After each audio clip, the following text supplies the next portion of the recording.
Welcome to our channel. Today we how to authorize set up a SAML login with Okta no-code detailed guide step by step clearly. To set up a SAML login with Okta without any coding, start by logging into your Okta account.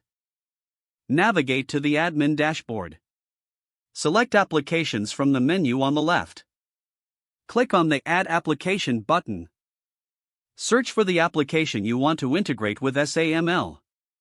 Once you find it, click on the application's icon. On the Application Settings page, click Add. In the Sign-on Options tab, choose SAML 2.0 as the sign-on method. Click on Create. Fill out the required fields in the General Settings section. For the single sign-on URL, enter the URL provided by your application. Set the audience URI according to your application's requirements. In the default relay state field, you can specify where users should land after logging in, if needed.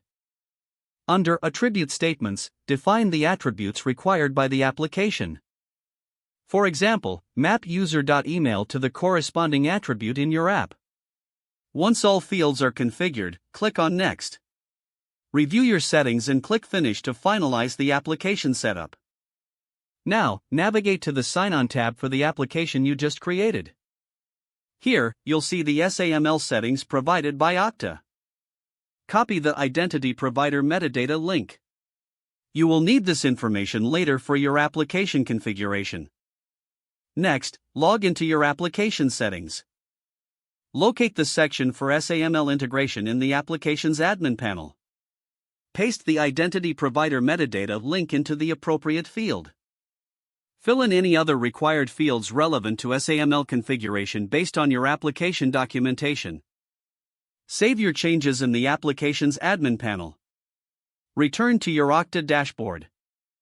You may want to assign users to the newly created application. Select assignments within the application settings. Don't forget to like this video and subscribe to our channel for more step-by-step tech guides.